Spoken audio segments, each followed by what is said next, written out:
Assalamualaikum warahmatullahi wabarakatuh. Nama saya Nurul Asmira binti Hasli. Hari ini saya akan terangkan strategi intervensi untuk KKBK.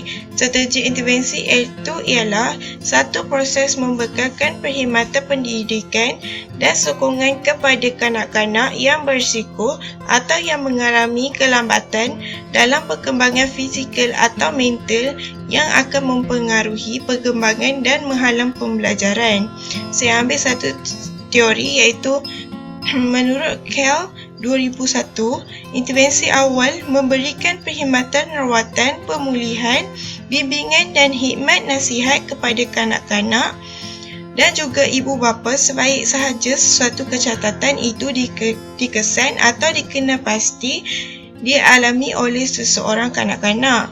Tujuan intervensi ini adalah untuk memastikan kadar tumbuhan dan perkembangan kanak-kanak berlaku dengan pesat sekali pada usia di bawah 5 tahun. Yang kedua, dapat menghalang masalah daripada menjadi lebih serius atau mengakibatkan timbulnya masalah sekunder. Okey, strategi intervensi ini terdapat 3 iaitu sebelum kelahiran, semasa hamil dan selepas kelahiran. Okey, rakan saya akan menerangkan strategi intervensi untuk sebelum kelahiran. Assalamualaikum warahmatullahi wabarakatuh. Nama saya Naimanina Syamini binti Kamal Zaman. Hari ini saya akan berkongsi tentang strategi intervensi sebelum kelahiran. Seterusnya, merancang kelahiran yang seterusnya, sama ada ingin meneruskan kandungan atau sebaliknya. Maksudnya di sini, jika bayi dikesan mengalami kecacatan atau rendah untuk hidup, ibu atau bapa boleh membuat keputusan sama ada mahu menggugurkan atau meneruskan kandungan. Okey, kat sini, pakar kaunseling boleh memberikan nasihat berdasarkan perubatan dan tidak mempengaruhi ibu bapa dalam membuat keputusan mereka. Seterusnya ialah mengurangkan tekanan perasaan kepada kandungan berbanding jika diketahui di akhir kandungan. Maksudnya di sini, seorang ibu yang mengalami tekanan perasaan perlulah mendapat khidmat kaunseling berkenaan cara untuk mengawal tekanan perasaan ketika di awal-awal kehamilan mereka berbanding jika diketahui di akhir kandungan yang boleh memberikan risiko yang negatif kepada kandungan. Assalamualaikum. Nama saya Nur Al-Atira binti Muhammad Aziz. Okey, sebelum kelahiran. Okey, dalam strategi intervensi sebelum kelahiran, ibu perlu membuat temu bual bersama jururawat atau pegawai perubatan untuk mendapatkan maklumat berkaitan sejarah keluarga dalam aspek ketidakupayaan. Okey, tujuan untuk mendapatkan maklumat ni adalah untuk mengenal pasti perihal kesihatan ibu dan bayi, mengesan masalah obstetrik, menilai masalah perubatan yang lepas dan kini, memberi data asas maklumat kesihatan ibu dan bayi untuk perbandingan jika terdapat masalah sebarang perubahan dalam kesihatan ibu dan janin, dan seterusnya mengelak kejadian morbility dan mortality ibu dan bayi. Okey, seterusnya adalah memberi panduan dan persediaan yang rapi kepada ibu bapa jika 100% kemungkinan mendapat anak kurang upaya adalah tinggi. So, bila ibu pergi berjumpa dengan jururawat atau pegawai perubatan, di situ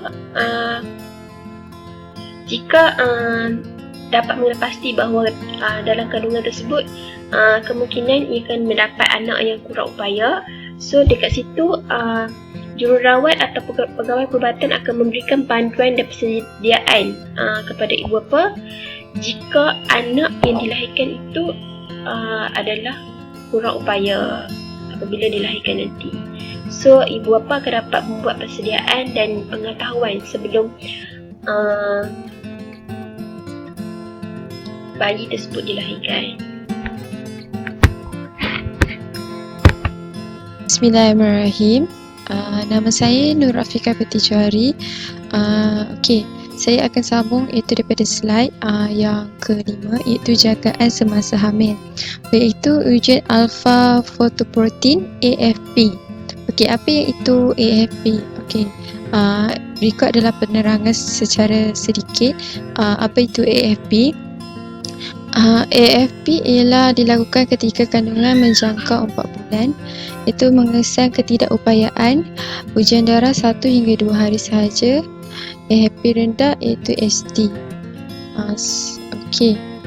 Di dalam sumber internet, AFP adalah salah satu protein yang diproduksi oleh hati atau kantung telur pada janin wanita. Itu setelah lahir, AFP meningkat tetapi dalam darah akan menurun. AFP tidak memiliki fungsi secara spesifik dalam tubuh orang dewasa. Okey, pada lelaki atau wanita yang terutamanya wanita yang tidak hamil dan juga anak-anak, AFP dalam darah dapat menunjukkan adanya beberapa jenis kanser, terutamanya kanser testis, ovari, perut, pankreas ataupun hati. Tingginya kadar AFP ini juga dapat ditemukan pada pengidap Hodgkin's disease, limfoma, tumor otak dan kanser sel ginjal.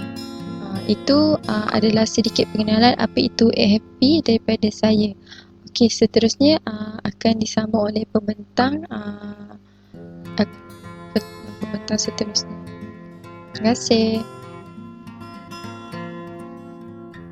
Assalamualaikum warahmatullahi wabarakatuh. Nama saya Nur Ali Izzati binti Muhammad Ali. Seterusnya saya akan menyambung mengenai jagaan semasa hamil, iaitu ujian alfa fetoprotein ataupun AFP.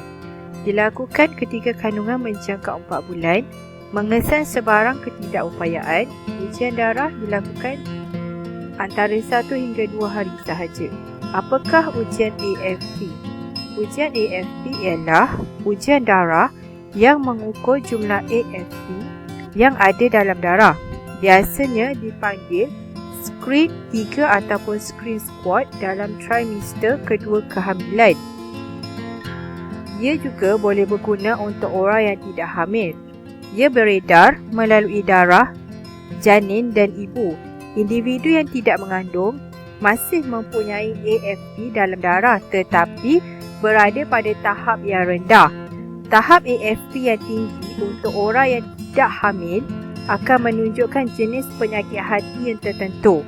Mengapa ujian AFP ini diperlukan? Yang pertama, ujian pemeriksaan rutin yang diberi kepada ibu mengandung antara minggu 14 hingga ke 22 dalam kehamilan. Yang kedua, paling tepat adalah antara minggu ke-16 hingga 18 untuk mengetahui dengan tepat. Ujian ini adalah untuk menguji tahap estriol iaitu hormon yang hasilkan plasenta. Doktor akan gunakan keputusan screen squad, umur, etnik untuk bantu tentukan kemungkinan bayi yang belum lahir mempunyai kecacatan kelahiran genetik. Kecacatan ujian ini termasuk kecacatan tiub saraf seperti spina bifida dan sindrom Down. Ujian positif bagi ujian ini tidak semestinya bayi tersebut cacat. Ujian AFP penting bagi wanita yang berisiko tinggi mempunyai anak yang cacat lahir, termasuk wanita yang berumur 30 tahun dan lebih daripada 35 tahun. Untuk wanita yang tidak hamil, ujian AFP adalah untuk diagnosis dan pantau penyakit kanser hati dan kanser-kanser lain seperti yang pertama ovarium, yang kedua saluran hempedu, yang ketiga perut dan yang keempat adalah pankreas. Risiko untuk ujian AFP ini ialah pesakit tersebut akan rasa sakit dan akan berlaku sedikit pendarahan kecil. Cara doktor melakukan ujian AFP ini ialah doktor akan menggunakan jarum kecil untuk keluarkan darah dari vena iaitu pada bahagian tangan. Kemudian pakar makmal akan analisis dan keputusan kebiasaannya akan mengambil masa dalam 1 hingga 2 minggu. Sekian, terima kasih.